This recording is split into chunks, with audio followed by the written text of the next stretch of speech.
This narrative reveals how a community utopia in the late 1970s turned into a horrifying catastrophe, a tragedy in which 909 people lost their lives in a single day. It exposes what happened, why it happened, the psychology behind it, and the consequences that followed. Take a deep breath because this is the largest child massacre in modern history. Lost facts. The date is November 18, 1978.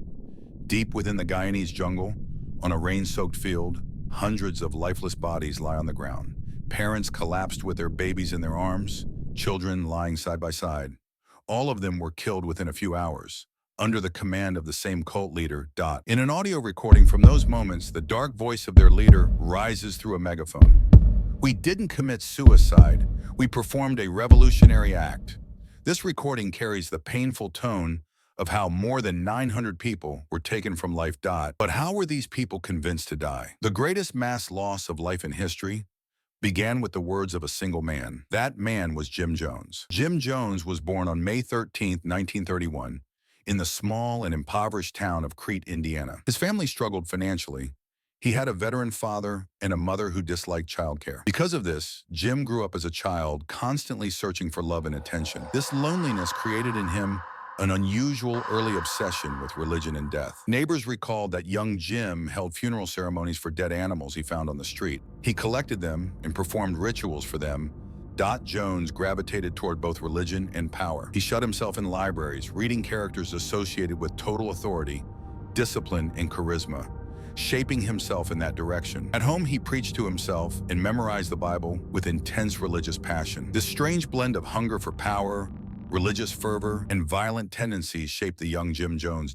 In the 1950s, Jones established a community in Indianapolis through his church, Wings of Deliverance, which he later reshaped into the People's Temple. At that time, racial segregation, poverty, and social injustice ran deep in America. Jones opposed racism and claimed to defend the weak, initially promoting help, peace, and equality. The organization moved to California in the 1960s. They opened churches in San Francisco and Los Angeles. Within a short time, they gained thousands of members, especially among African Americans. Because Jones's message promised both material support and resistance against racism, Jones and his wife Marcelle created a rainbow family with their adopted children. The settlement they built was named Jonestown after their leader. As a young preacher, Jones combined both his religious and socialist ideals. He developed an approach he called apostolic socialism, a socio-religious ideology that emphasized caring for the poor and oppressed. But during the Cold War, when anti-communism in America was at its peak, a church leader openly praising socialism sparked criticism. The growing pressure and media attention began to worry Jones. In 1977, with thousands of members, he decided to move away from the shadow of America and the media. He relocated them to a utopian paradise deep in the Guyanese jungle. That place was Jonestown. Jonestown was advertised exactly as Jones promised, a utopia of equality, peace, and communal living. Farms, barracks, a hospital, a school, a library, a kitchen. Everyone worked, produced, and supported each other. By 1978, most were young people, many African American, many children and women. In short, a new community. Members gave their salaries and belongings to the commune, abandoned their private lives, and adopted the group as their family. They settled in a land they knew nothing about. Their common bond was the promise Jim Jones had etched into their hearts. Here, we will build a new world. But when they arrived in Jonestown, dreams quickly turned into disappointment. The suffocating heat of Guyana and its insect-filled forests were a harsh welcome for members who had lived mostly in cities. The promised paradise became a grueling test from the very first day. The moment People's Temple members stepped into Jonestown, they entered an isolated camp surrounded by thorny jungle. Life inside was built entirely on discipline and fear. Everyone, young and old, was forced to work under brutal conditions in the fields, construction sites, and kitchens. People were exhausted from heat, sickness, and malnutrition, trying to survive on limited rice and vegetables. Hunger and fatigue became a permanent state for Jonestown residents. Those who later managed to escape would describe being constantly exhausted, constantly hungry, and regularly subjected to endless suicide drills created by Jones through imaginary attack scenarios.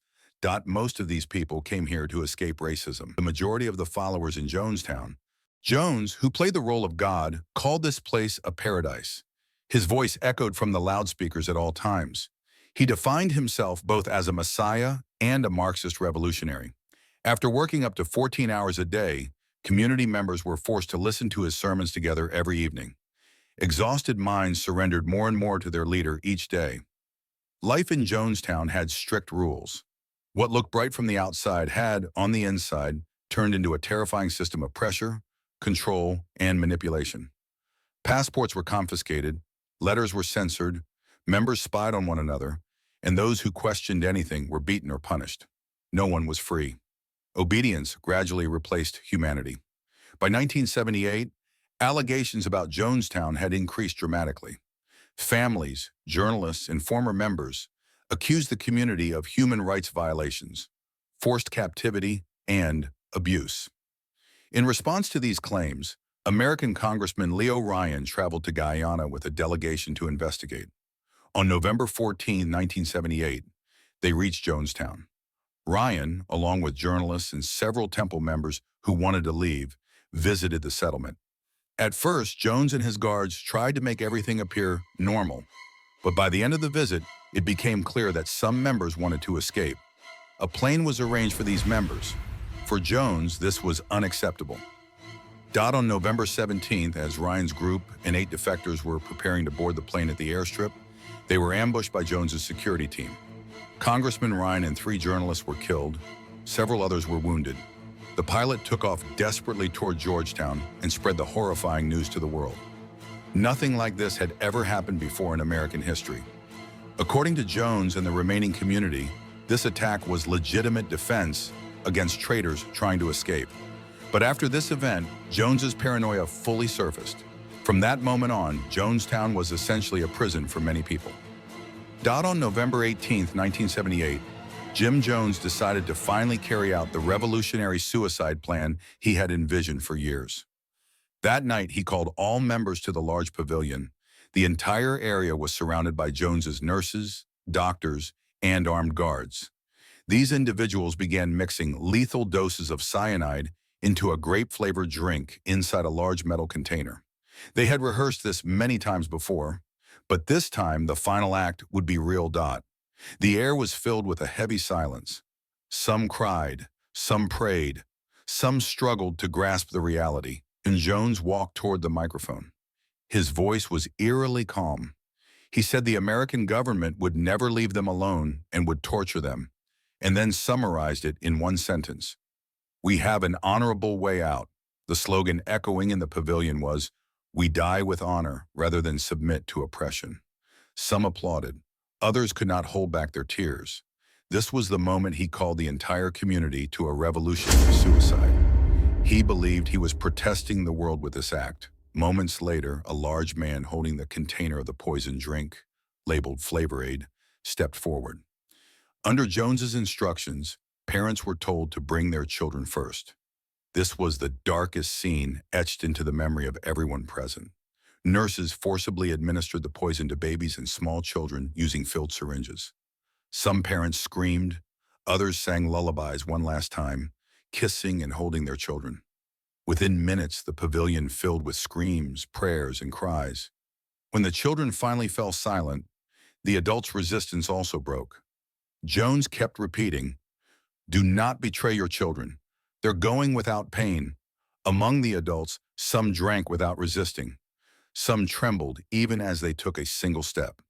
Jones encouraged them by saying, "Death is just a passage." Those who refused to drink or hesitated were threatened by armed guards or forcibly injected with the poison. According to witnesses, at least 70 people were killed by injection. Anyone who tried to escape was to be shot on Jones's orders. There was no chance of survival. Thus, hundreds of people, some willingly and some by force, ended their own lives under the command of their leader. The screams of children, the cries of adults, and Jones's death directives can all be heard overlapping in the recovered tape recordings. Jones never let go of the microphone. "This is a revolution. Stay calm. It's worth it." The man responsible for all of this, Jim Jones, was later found with a gunshot wound to the head. In the middle of the tropical jungle, hundreds of bodies lay side by side, gone within minutes. Guyanan authorities and U.S. personnel who entered Jonestown shortly afterwards were shocked by the horror they encountered. All the victims, including Jim Jones, were identified through fingerprints. The bodies were removed from the site with military helicopters. The next day, world news outlets reported the event as a mass suicide, but later documents and witness accounts revealed that this was not an ordinary suicide. It was also a massacre. FBI reports state that describing the event as mass murder or a full-scale massacre is more accurate, because a significant number of victims did not die voluntarily. They were killed. Very few people survived the massacre. On the morning of the incident, a group of 10 managed to escape into the forest and survived by a miracle. When the poisoning began, another 11 people fled in the darkness. One of them was Stanley Clayton. When the escapees surrendered to Guyanese civilian authorities the next day and learned that everyone else had died, they were horrified. Stanley Clayton said he heard the screams of his friends and gunshots from a distance while hiding among the trees. These survivors' testimonies confirmed the unimaginable pressure and fear inside Jonestown. All of them stated that in the final months, Jim Jones had lost his sanity, was heavily drugged, and wandered around half-conscious while still preaching. Some survivors said many people voluntarily drank the poison after years of brainwashing, while others explained that everyone was trapped under the threat of guns and had no way out. The truth was terrifying either way. Jim Jones and his team had kept an extensive tape archive for years. Hundreds of boxes of documents and recordings were recovered. Among them, the FBI found the tape that recorded the moments of the mass death on November 18, 1978. This recording, with Jones's own words and the chaotic background noise of the congregation, became a shocking primary document revealing the final minutes in Jonestown. The tapes included everything from internal discussions and daily radio announcements to Jones's late-night meetings and confession sessions with his members. What happened on November 18, 1978, in the Guyanese jungle remains one of the most extreme examples of how a preacher can hypnotize the masses and how the desire for absolute power can lead to catastrophe. They all set out in search of a better life, but what they found was the cold silence of death.